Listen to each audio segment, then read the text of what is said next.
وہ چلتے جا رہے تھے جنگل میں کہ اچانک چلتے چلتے ان کو زمین میں ایک دروازہ نظر آیا اور ان کو اس دروازے کے اندر جانا پڑا، اور جیسے ہی وہ دروازے کے اندر گئے نیچے ایک دربار سجا ہوا تھا جو کہ جنات سے بھرا ہوا تھا۔ السلام علیکم ویورز، آج آپ سے جو واقعہ میں شیئر کرنے جا رہی ہوں یہ شاہ اہل اللہ جو کہ شاہ ولی اللہ صاحب کے بھائی اور شاہ عبدالعزیز صاحب کے چچا تھے۔ وہ ایک دن مسجد میں بیٹھے ہوئے قرآن پاک کی تلاوت کر رہے تھے کہ برابر میں ایک سپولیا یعنی سانپ کا بچہ گزرا۔ آپ نے مکروز یعنی کینچی سے یا کسی اور چیز سے اس کے 2 ٹکڑے کر دیے۔ تھوڑی دیر گزری تھی کہ وہ 2 چپڑاسی آئے اور عرض کیا کہ آپ کو بادشاہ نے یاد فرمایا ہے۔ شاہ صاحب ان کے ہمراہ ہو گئے، وہ بیرون شہر جنگل کی طرف آپ کو لے چلے۔ اس وقت شاہ صاحب کو فکر ہوئی اور دریافت کیا کہ بادشاہ کہاں ہے؟ چپڑاسی نے جواب دیا کہ یہاں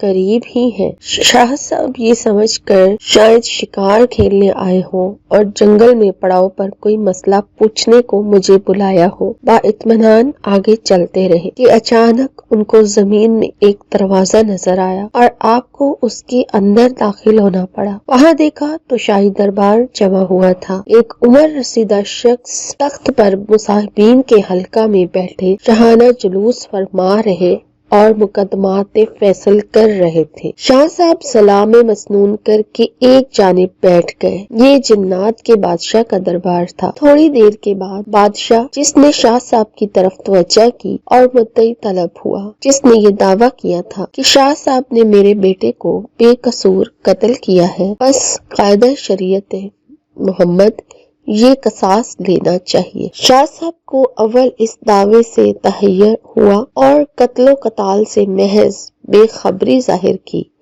مگر جب ظاہر ہوا کہ سپولیا یعنی چھوٹا سانپ جس کو انہوں نے تلاوت کے دوران قتل کیا تھا وہ جن کا بچہ ہی تھا جس کے بے قصور مارے جانے پر شاہ صاحب سے قصاص کا مطالبہ ہے، تو اعتراف فرما کر خاموش ہو رہے۔ آخر متعارف مجرم ہونے کے باعث قریب تھا کہ قصاص میں آپ کے قتل کا حکم صادر ہو کہ مذاہبین شاہی میں سے ایک بزرگ نے جو رسول اللہ صلی اللہ علیہ وآلہ وسلم پر ایمان لانے اور شرف زیارت حاصل کرنے کے باعث جنی صحابی تھے، کہا کہ شاہ صاحب پر قصاص واجب نہیں، اس لیے کہ میں نے حضرت محمد صلی اللہ علیہ وآلہ وسلم سے سنا ہے کہ چونکہ جن کا بچہ سانپ کے